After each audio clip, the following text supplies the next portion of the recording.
Hey guys, it's Jessica Leichtweisz, CEO of Hope Education Services. So I was just in the hot tub in my gym and I had this amazing experience where I met this really cool individual next to me. He is a swim specialist. He comes from Ecuador and he has this amazing story about how he got really passionate about helping kids with special needs learn to swim, especially autism, and what it takes to make sure every child can safely enjoy the water. So his story was so powerful. I wanted to just invite him onto this Facebook Live. We just met and he's here to share a little bit about how he started working with kids with autism learning to swim. It will touch you and inspire you, and he has some tips for you as a parent on how to help your child learn to safely enjoy the water. So George, thank you so much for Hey, how's it going, here. everybody? Hi, my name is George. I've been working with children and adults with special needs already for about 11 years, and I started out pretty young. I started out at like 14 years old, so obviously I had my own doubts when it came to working with people with different disabilities and different areas where they needed help.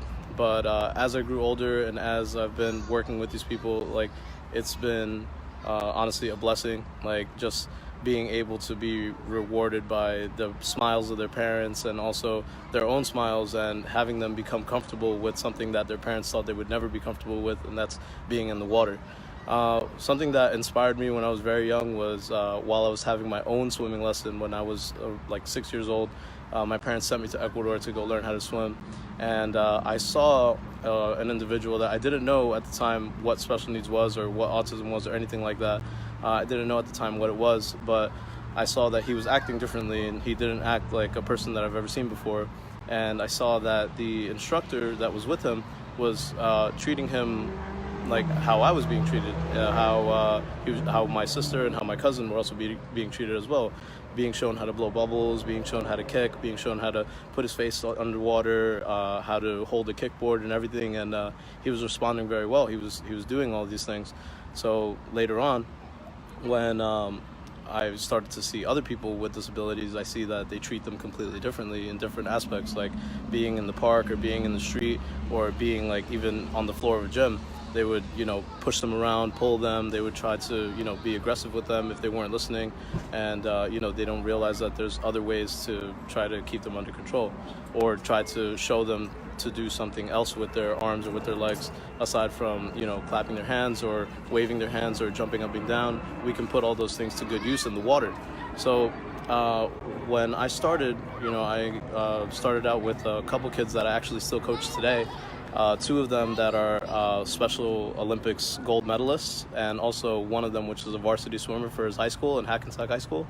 And the other one, he went from being very aggressive and scared in the water, and now we started when he was 6 or 7 years old, and now he's 14, and he's able to swim laps on his own for a freestyle backstroke with bilateral breathing.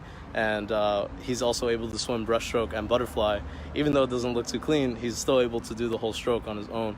But there's so many other benefits other than just exercise for swimming for children and adults who are on the spectrum for autism. And also what that does, it's not only therapeutic for the child or for the adult that's actually taking the lesson, but it's very helpful for the parent of the child or the parent of that adult, because it takes a lot of pressure off of them, and it also relieves them of the thought that their child will probably never be able to swim on their own or be able to be alone in the water or feel comfortable in the water. So bringing them to a place where they can be held by a swimming instructor, shown how to kick properly without hurting themselves, or even be put in an area that they're in warm water and they have tools that they can use, like a kickboard or like a paddle or a noodle, to be able to help them put their body in a different position. Sometimes these kids have bad postures, or they have bad habits that they have, or they hit themselves against things so they get hurt. In the water, there's so many ways to keep them safer and so many ways to keep them comfortable, and also teaching them how to be able to blow bubbles underwater and keep their face underwater, sometimes for even over 30 seconds, can be the difference between them being scared or being completely comfortable in like getting splashed by accident or anything like that, You know, I have some clients that started out very tight, hunched over. They're positioned with their hands close together. They like to, they like to just stay like closed up. Eventually, when we started swimming, they were able to start to fix their posture, stand up straighter, extend their arms fully, start to do consecutive pulling, consecutive kicking, and even to the point where they're pushing off of the wall and doing all these motions and all these actions at the same time. So it just takes a little bit of push from the parents at first, not only to push the child to do it, but to push yourself to even get them to go to the pool. Because sometimes we feel that, even though I'm not a parent, sometimes the parents feel like, oh, okay, like I don't think my kid should do swimming. I don't think my kid should ever even try to go to the pool because I don't think he's going to be able to do that. That's just what you think. But if you actually try, you'll find out that depending on the situation, whether it's like a therapeutic pool that's about like 94 degrees or even a lap pool that's like 84, 85 degrees, they can start to feel comfortable in the water, and that sensation of being submerged helps them out so much, like not only relieving pressure off of their back or pressure off of their knees or their joints, like it also helps them feel safe. And once they learn how to be comfortable in the water, sometimes they never want to leave. So there's so many different ways to be able to start getting your child into swimming. One of the best ways is to find the nearest swimming pool near you and try to go with them and practice getting their chin in the water, meanwhile holding their hands, but practice getting their chin in the water. And then every week try to make a little bit more progress.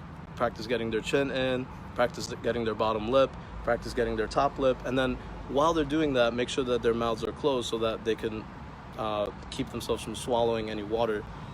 From that point, you want to teach them how to hum so that they can blow bubbles out of their nose while their mouth is closed.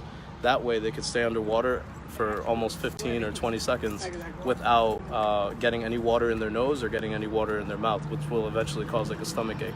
So not only can you work on that with them, but you can work on that with yourself if you are a swimmer or if you want to start learning how to become comfortable in the water.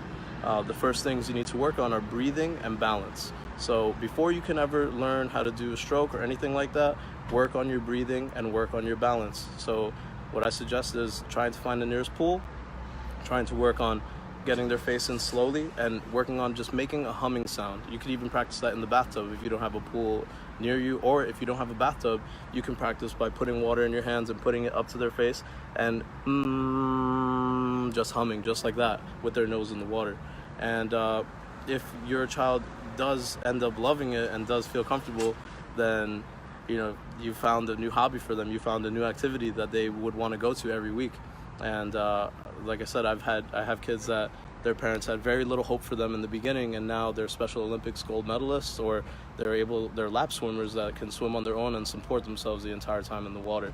So if you have any more questions, please contact us, and we'll be more than happy to give you some information or find some information or even create our own information to be able to send to you to be able to help your child out in the water and have them explore a whole new area of activities, and just another way to stay healthy, and another way to just make yourself think that make yourself know that they're going to be safe in these types of situations. Well, thank you so much, George. That was incredible. And I'm just so excited because I know so many parents, they say to me they wish that their child with autism could safely enjoy the water and safely enjoy the activities that a lot of their other siblings do, or their kids are doing, their friends are doing. And I just think it's so admirable that you've found a way to make that possible for them. So thanks for coming on tonight. We are so grateful for you. If you want to make sure you stay in touch with us, and if George is willing to put something together, I will get it out to you.